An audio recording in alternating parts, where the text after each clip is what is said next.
Plaitsa ke bojalo ka re mo happy yo re butsela le ene manta ga mongwe le mongwe go ka tla gore re rotloetsa mme ke dumela gore o siame o sentse ipakantse o malala la utswe o mo ipakanyeditse le no teng ka kwano mo sekologong ya tsatsi la gompero re mo happy re go dumedise re go amogele happy Monday ke dumela gore o siame ke re gompieno gape. Thank you so much Respiria. I'm well and good, thank you sir. Nice one. Ndile yang weekend re mo happy.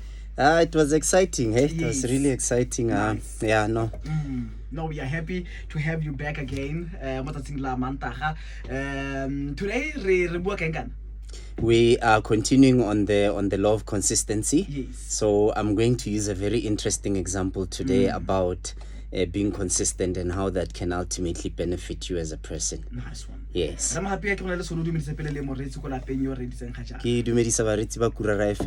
Thank you so much for having me. I hope you are sitting at home with your young ones and the ones that are in high school, just to have some family time listening to motivation. Yes. I would really appreciate that if you allow your kids to also have the opportunity to hear me as well. Nice one. Thank you. Yeah, Mr. Mahapi, you can take it away. Okay, so last week we spoke about the law of consistency, and it was mainly around the fact that we were mentioning that, you know, consistency is critical in a sense that when you allow yourself to actively make sure that there are certain things that you are developing in your life and you are continuing to do intentionally. You know, you are intentional about what you are doing. And I was using examples to say, you know, if you have fear of snakes, the only way to overcome the fear of snakes is to actually go to a snake park. You go to a snake park and you let people tell you about the behavior of snakes. Yes, sir. You let the guides there, you know, give you some insight and some information. And you might ultimately realize that, yeah, look, I was afraid of snakes because I didn't understand them. So you'll find that fear most of the time is made worse by the lack of knowledge around certain things. And people tend to have fears because they don't have information. Yes. And you know, you'll have a lot of what people call phobias. And those phobias are mainly because, you know, there is very little around what a person knows about a particular thing. But also there is a risk as well where a phobia is brought by the fact that a person knows too much about something. Wow. Okay. When they know too much about something, then it creates a phobia, which I've always mentioned even in the show, to say always balance enthusiasm with realism as well. To say even if you are enthusiastic about something, bring a bit of realism into what you are doing so that it always allows you to, you know, check yourself and not forget the fact that, you know, there are certain things that you also need to avoid as a person. Now, I want to talk about consistency, and today I want to talk about what I would call the two success factors around consistency. Because, you know, it's easy to tell a person to say, be consistent. Okay, I must be consistent. But consistent in what? How do I develop a structure where I've got key things that I know that are important in driving what I call consistency? Because, for an example, you can't have 10 things to say I have 10 things that I'm consistent in. It's too much. You need to have a handful of things that you can control, that are within what you can manage. Yes, it can't be a lot of things because it's going to be so overwhelming that you will feel like you are now literally just trying to re-engineer and reconstruct your whole life. Now, you will need to have, for an example, I always tell people, even at church, I tell them to say, every year, I've got one attribute that I adopt for the year, to say I'm going to build this attribute and I'm going to spend the whole year developing this attribute in my life. And that's what I do. I would take one thing in a year and say, this is what I'm going to focus on. Everything that I do in a year, I make sure I increase my knowledge in that area. I will make sure I network with people that I know have mastered the art of that particular area that I'm trying to develop. And I will look at several things that are making sure that in that area I have developed myself. When the year ends and I reflect, and I don't just only reflect when the year has ended, I actually reflect throughout the year, maybe quarterly, or maybe biannually. I will always sit and just reflect and check, am I actually growing, really growing in this particular area? Now, one of the things that I would like to highlight when it comes to consistency is, like, you need to develop consistency in line with your goals and objectives. It needs to be in line. You know, when the year started, we spoke about having goals. And we said you need to have goals where your mind is concerned. You know, develop your mind. We said you also need to have goals where your health is concerned, in the physical body.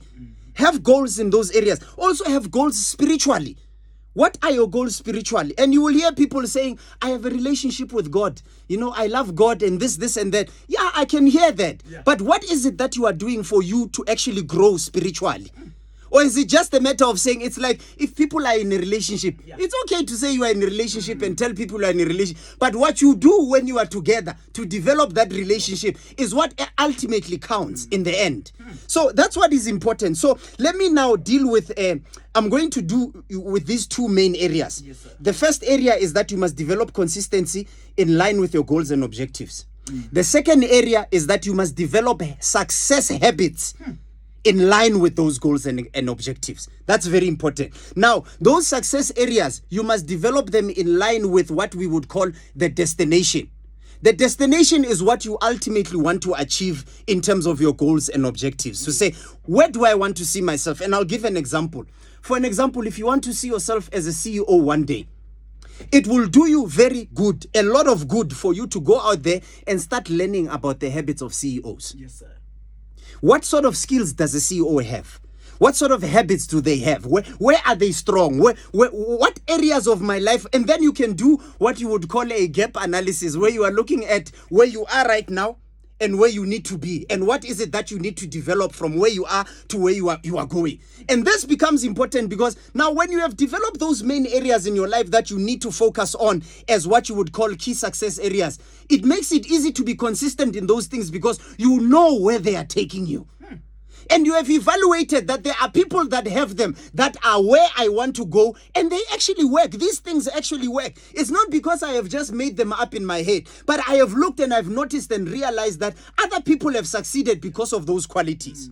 Now let's look at building goals and objectives in line with your mind. Yes, sir. So what I want to say there is that you must build your mind by being cautious with what content, what information do you put in your mind? Yes, sir. If there's ever a time where you need to be selfish and very strict about your life, is the area of the mind. Because the area of the mind is like the engine of your life. It controls just about everything that happens in your mind. And you need to be very picky about what you allow to enter your mind. Sometimes you will need to stop people when they are trying to talk to you by giving you information that you feel is dangerous for your mind. And you will find that sometimes, yes, as people we sit and we talk about stuff, people need to know you as a person to say, this kind of content, if I were to ever sit with Remo, I can't discuss these type of things with him because that's not the kind of things he enjoys talking about. Yes. In fact, if I ever were to raise a discussion like that with him, he will probably stop me in my tracks. And that is the level of discipline you need to apply around what you keep out of your mind, around what you allow into your mind. And this is something you need to take full responsibility for. Because ultimately, whatever garbage people put in your mind, when it produces trouble in your life, it's your problem in the end. It's not your friend's problem or anyone else that's actually feeding these kind of things. So you need to now develop an attitude that says, I am going to build my mind by making sure that I am cautious about the type of content that I feed my mind. Yes. It's like people who like reading books. Yes, books are good, but it's not every book that is healthy for you. True. And you need to know the kind of content that works for you. How do you know that? By knowing what your objectives and your goals are. And you choose content that is in line with what you are trying to develop yourself towards. You don't read everything to say, reading is good. Every material that's there, if they say there's a book, you want to consume it. If they say there's a book you want, no, that's not being smart. Being smart means knowing what type of content to choose to put into your mind so that you don't take everything that's out there. I don't know if I'm making any sense. Now, also, building yourself in the area of your body, your health. Build your body by cautiously looking at what you consume. And I'm talking about what you eat. Yeah. Now, consistency in what you eat is also important. And you are building that towards what you want to achieve. Why I'm saying this, you might find that another person, his goal is to say, I want to lose weight. The type of things they eat for them to lose weight is different. They are going to go and find people who have succeeded in losing weight. And they're going to say, how did you do it? What process did you follow? And you are learning and you are reading materials that are talking about weight loss for you to gain information so that you can do it better and consistently do the things that will help you to what? To lose weight. If some people have a different objective, they want to gain weight. You know, that person is too thin and they feel like, if I can just gain a bit of meat, a bit of muscle, this and that, their diet will be different. And the type of content they will absorb is going to be different as well, because their objective is different. So when they are being consistent in doing certain things, they are being consistent simply because they know where they are going and they know what content to choose to absorb. Yes, sir. So choose what you allow. Choose what you eat. Choose what you eat, you know. There's certain things that people have developed. They even know. There's some people that work, even in your canteen at work, they know you. Or when every lunchtime, this is what you eat. It might be a bad health choice. It might be a good health choice. But whatever the choice that is, make sure that that choice supports your objectives when it comes to your body. Also, be cautious of what you consume, but also be cautious of how you treat your body. Now, I'm going to use an example of a car. You know, when you service a car and you take a car for service and you are taking care of it, you are making sure that it's oiled up. You are making sure that it's clean. You are making sure that it's got new tires and you are putting gas in that car. That car is going to give you the best that that car was designed to do. Because you are actually taking care of it. But if you find yourself in a space where you are not taking care of that car, you're not cleaning it, you are not changing the tires, you are not taking it for service, there's certain things you are not doing, but you are busy riding this car the whole time. One day that car will collapse on you. And you will find that a lot of times as people, we get caught up in situations where only when the body collapses is only then we realize that we've been making the wrong choices. And when we could have actually decided to say, I want to make the right choices now, so that it's not damage control, it's actually me doing what you call prevention is better than cure. So you need to prevent certain things by making the right choices where your body is concerned. For an example, you can't overwork yourself and expect to continue overworking yourself and delivering. Your body is going to collapse on you at some point, and your body is not going to give you the right kind of output. There are certain people that don't even rest. They don't rest. They don't take time out.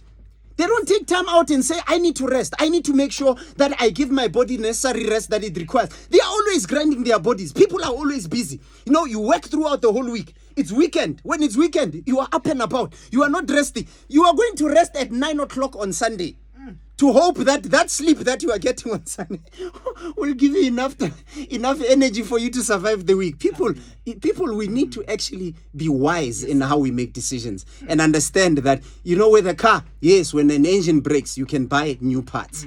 With a car, when the tires finish, you can buy new tires. With your body, you can't do that. You can't go buy a new heart. Yo, you can't. You can't go buy a new brain. You can't go buy new hands and new feet. When they get ruined, the chances are some of these things, the process is irreversible. So you are doing yourself a disfavor if you do not pay attention to how you treat your body today. Take care of that body. The last part of developing in line with your goals is developing your spiritual life. Having goals and objectives that foster a relationship with God.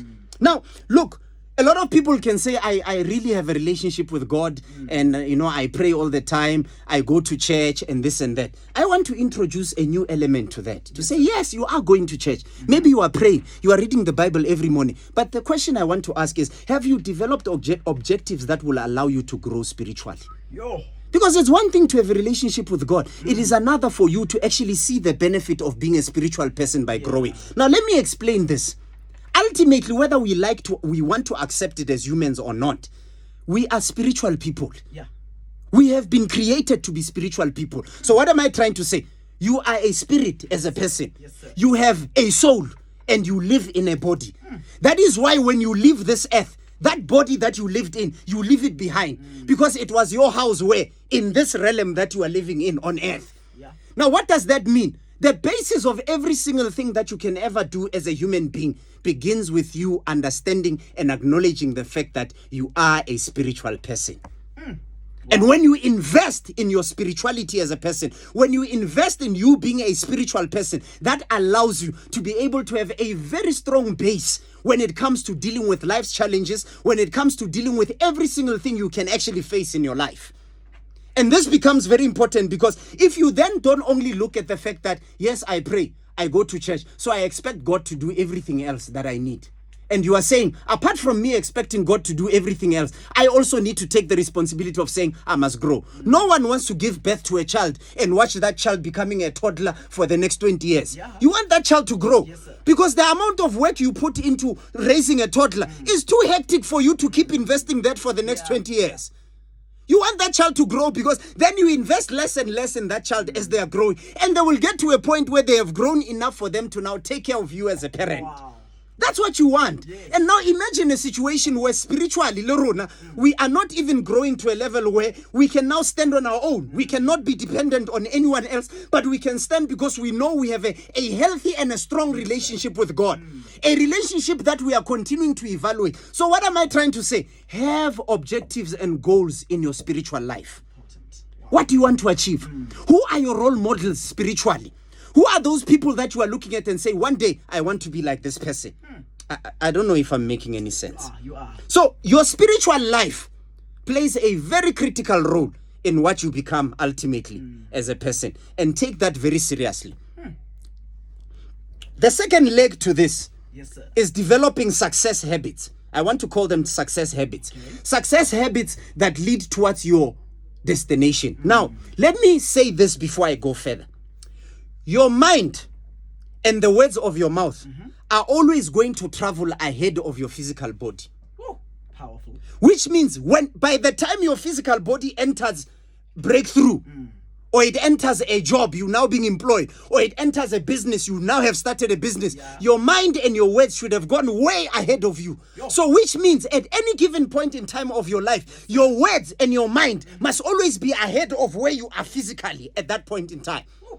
If I'm an engineer, my words and my mouth must go beyond me being an engineer and see myself as an engineering manager. Wow.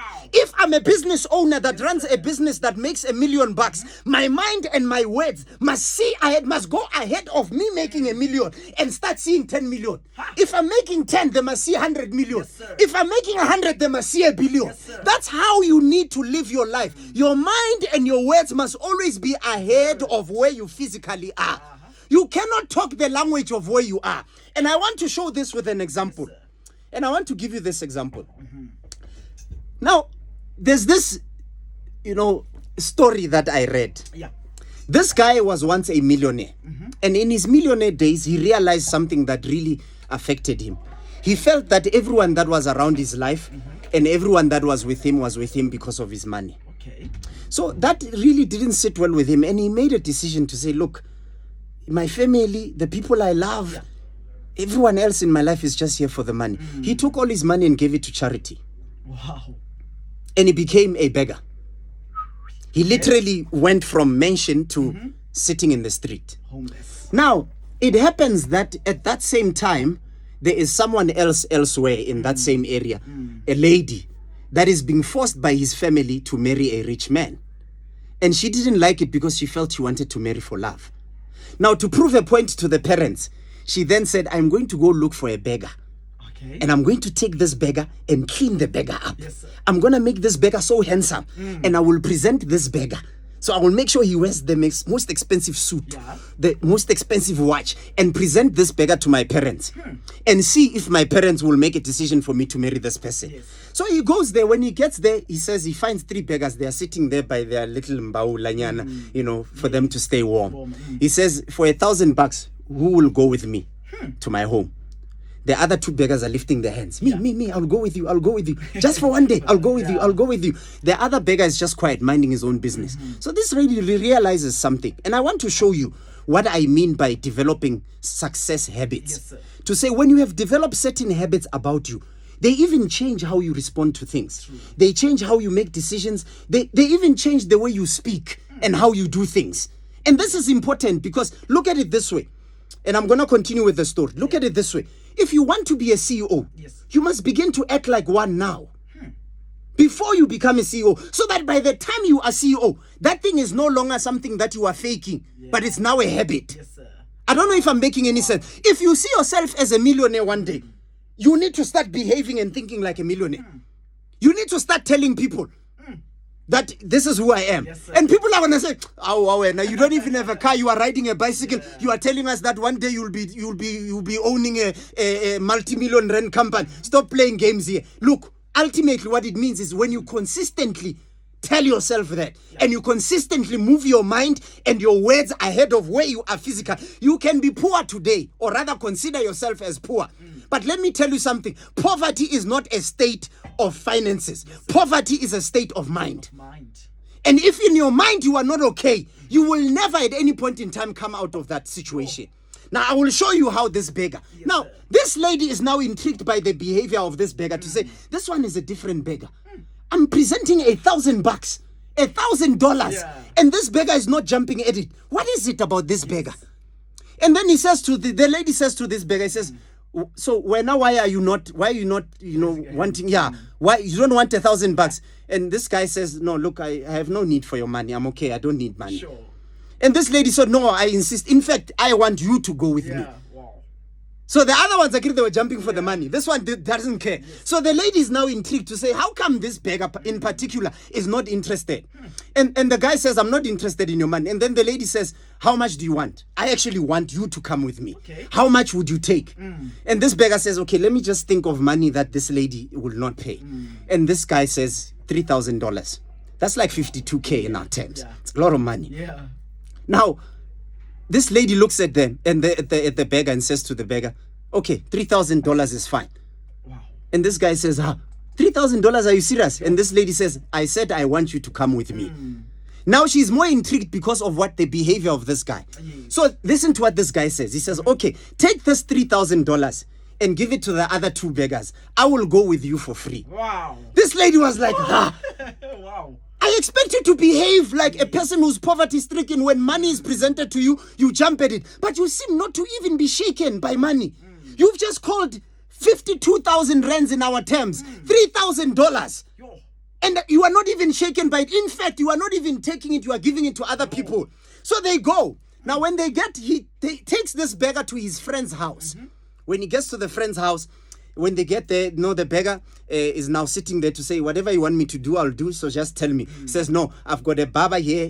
They're going to cut your hair and make sure they, trim you up and you look good. And they start doing this guy's hair. Okay. And they start doing this guy's hair. So they are sitting. So this lady is asking, the friend is asking the lady, say, why did you bring this guy, a beggar, in my home? Yeah. He says, no, I want to prove a point to my parents. Okay. I want to clean this guy up and take him to dinner I have dinner with my parents tonight. And I want to present this guy as my new potential husband and see what my parents will do. Guess what happens? So this guy now starts getting cleaned up. This guy shows up now wearing a gown. And he looks different. Way different. He's cleaned up. He looks different. Okay. So it shows you that sometimes even when you are in the worst of places, yes, sir, sometimes by just cleaning yourself up, you look completely different. Wow. So ka Setswana e re ke e behe sentle. Yes, sir. Ha o le mo mathateng, o le mo boimeng, ska inela. People are not supposed to see what you go through privately. You must, when you are in the street, you must look, you must look okay, even when you're not okay. Don't go around looking like the world has fallen apart on you. That is not the right kind of mentality. Even before you leave the house and you say, I might have not eaten for the past 2 days, but as I go out, I'm going to go out looking like I've just had the best meal ever. So this guy then, continues getting cleaned up. Now the landlord of the lady, the friend, comes in. There's been trouble between her and the lady. Okay. So they are fighting now to say, Ibila, I'm increasing the rent, this and that. While they are fighting, that guy shows up and the landlord sees him. When he sees him, the landlord freezes to say, hey, what are you doing here? And this guy says, no, I'm just here to clean up. He says, you are here to clean up. Wow. And so this lady now is even more intrigued to say, hey, even rich people that own property, they know this guy. I took him as a beggar. How do they know him? Oh. And then this guy apologizes, says, no, I've been rude to the lady. I apologize. It was just a joke. Lady, I'm not raising your rent. Please forget our issues. We don't have issues anymore. Wow. And the landlord leaves. Wow. This lady now is even more intrigued to say, this guy, there is something about this man. And the guy goes now. Now this lady watches the man. He's dressing up. As he wears his suit, the way he's dressing up, he even knows how to use cufflinks. Yeah. This lady is watching to say, how does this beggar know? He's not even asking for help. He knows how to handle himself. Yeah. So this beggar now comes to the lady to say, hey, I don't see how any human being can pay 3,000 rands, $3,000, for me to just be here for one night. What's going on? And says, no, my parents have been forcing me to marry rich guys. Oh, wow. And I don't want to do this. So this guy says, are you against marriage with rich guys? He says, no, I'm not. But I'm against the fact that them wanting to push me to do that at the base of the fact that this guy has money. I want to marry out of love. Yes. Now remember, he took all his money away because he felt he was not getting genuine love. Now, for the first time, his eyes now light up to say, so there are also human beings that don't care about material things, that actually want the real stuff. So they get dressed and they now about to leave. They get to the restaurant. When they get to the restaurant, the guy takes the lady's coat. So the lady is shocked. You have etiquette. You understand how to treat a lady. You know. Then the lady goes there, and once she arrives, because the guy has stayed behind now to hang the jacket. Now, when she gets to the table, she finds the father and mother, but now they brought in another rich guy there. Oh, wow. She says, and it seems like the guy So he says, no, what is this guy doing here? And the guy says, no, I am here because I want to give you another chance. Because he's rich, Musakiri is pompous. I want to give you another chance. You can't treat me the way you are trying to treat me. And then this lady says, no, I don't want you. You are spoiled, this, and that. As she says that, the guy gets angry. He physically handles the lady in front of the father and mother. Now, the father stops the mother from reacting, say, leave it, stay out of it. Now, you see, the lady can even be abused in front of the parents, and the parents are saying nothing because of the benefit that comes with having a son like that. In the middle of all of that, this guy comes and he splits the lady and the guy to say, what are you doing? That's not a way to treat a lady. This guy turns and he looks at this guy. He starts apologizing. He says, I am so sorry. I am so sorry. I didn't even know that you two are together. I am so sorry. He apologizes until he leaves. Okay. Now, these ones are sitting there. The lady's like, no, let's cut this thing. Who are you? Who are you? The way you talk, the way you handle yourself, the way you are doing things. Now, you realize that this guy, he's a millionaire, ex-millionaire. But him being a millionaire was not millionaire because of the money. It was millionaire because of the way he is, the way he thinks, the way he talks, the way he handles himself. That's what attracted this lady to her. Now, what I'm trying to say is that many a times as people, you might not realize that the attributes or the success attributes you are developing in your life are the reason why certain powerful people might even be attracted to you. Why resources will come to you. Because of the way you think. Because of the way you do things. Because of the way you act. Now, the father then realizes, because the other last guy, Hatsamaya, he mentioned him by name. Oh, okay. So he says, so this is that millionaire that gave away all his money to charity. Wow. Now, you realize that as a person, you will grow to a point of your life where you realize that if you have developed certain character traits, those character traits are going to speak for you even in platforms where you don't want to say anything. Powerful. If there's anything I've ever learned. Yes, sir. I once had an opportunity, I'm not going to mention a name, we are on radio, of meeting a billionaire in this country. This billionaire said one thing to me. He says, there are two things he looks for when he meets a person. The first thing he looks for is how talkative you are when you are around powerful people. Oh, okay. The second thing he wants to tell, if you've got character traits that he likes.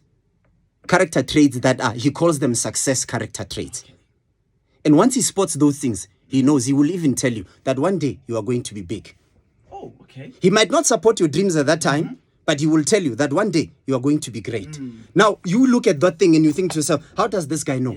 He knows because he has picked up things about your personality, the traits, the success attributes you have developed that have put you into that level. And that is what is actually going to make sure that you become successful. So be consistent in developing success attributes, and you are always going to make it in life. Don't go out there and tell the world how struggling, how much you struggle. Go out there and tell the world how you are going to make it. Wow. Thank you so much.